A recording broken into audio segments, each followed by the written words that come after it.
And there you have it, guys. There is George Grove's opinion about Moses Itauma versus a rematch with Dubois. Of course, if you guys haven't seen it at the beginning of the caption, he said, I think Moses Itauma is a harder fighter or a harder fight than Daniel Dubois for Alexander Usyk. And let me counterpunch. I think the point is what Duke McKenzie has recommended. I think that they need to slow him down, man. They need to really slow him down, because if you don't slow him down, it's like you're putting a lot of pressure and a lot of expectations on a fighter that he doesn't need. You know, the talk's there and the chatter's there and all that, but at the same time, I think you should let this guy grow as a fighter, because you start talking about what Moses can do compared to someone that's roughly 20 years older than him. And it's like, hey, he'll be a harder fight. He may be a harder fight, but I think the most reasonable fight is Daniel Dubois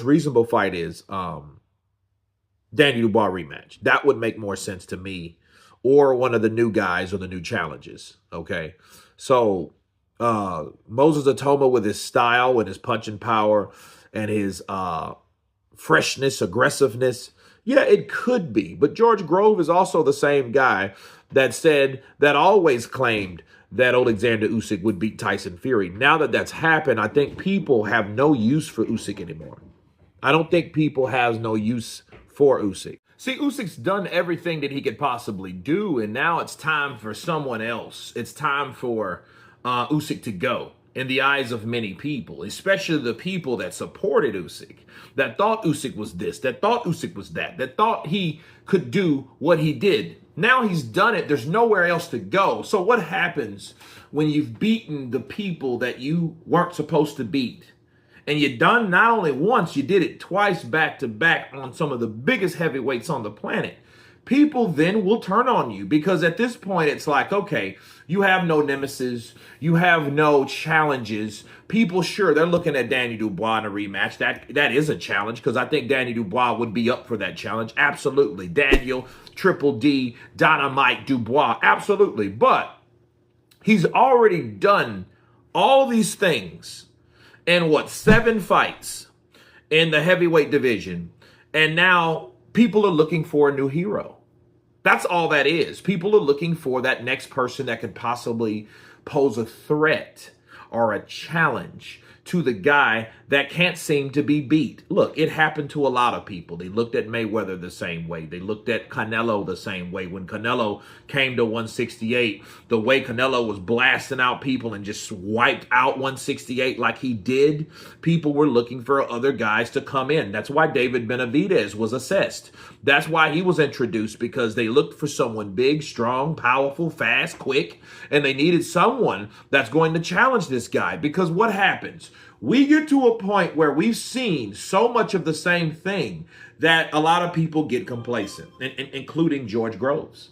See, I do understand the mentality. Let me give you guys an example. I remember when when Oscar De La Hoya couldn't seem to lose a decision. He couldn't seem to be beat. He fought guys like Julio Cesar Chavez, 1 and 2. Then he fought Corte. Then he fought Oberkar. Then he fought Hector Camacho. Then we were looking for someone to beat him. Ultimately, who was that? Felix Trinidad. Felix Trinidad went in there, and the weird thing was, I believe De La Hoya outboxed Trinidad, but Trinidad showed to be a worthy opponent to Oscar De La Hoya as far as will, okay? Not necessarily skill, but will and power. And De La Hoya didn't want to punch with that power. And what it did was it learned him a lesson. Go for broke. Don't try to box on ability based on the total unification, because that was the fight of the millennium, September 18th, 1999. And what happened? He came up short. It was pretty much like a Bivol and Better BF, but Bivol and Better BF was a lot closer. I think De La Hoya just coasted the last 4 rounds, thinking that he was going to get a decision based on what he done in the previous rounds from 1 through 7 or 8. Okay, so but it didn't go that way at all. Okay, it did not go that way. And what happened with Trinidad? Trinidad started his reign and started knocking people out.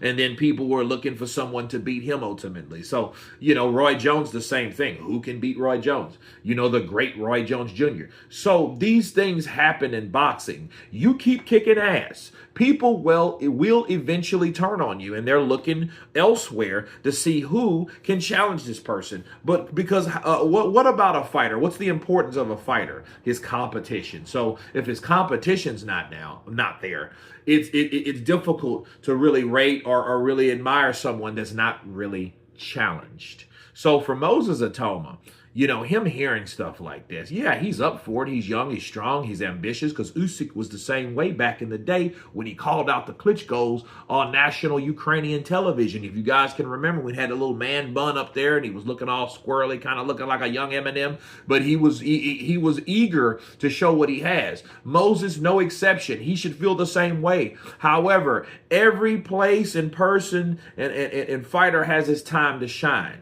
It may be too early for him to get in there with someone like that, because why would you just shove him in there just because he's young and another person's on their way out? That's the progression of things. People leave, people come. More people are introduced, more people are leaving. That's how it is. There's a revolving door in the sport of boxing. But you guys tell me what you think of George Groves believing that Moses Itauma poses a harder threat to Usyk than Daniel Dubois in a rematch. Of course, please subscribe. And you guys been Counterpunch.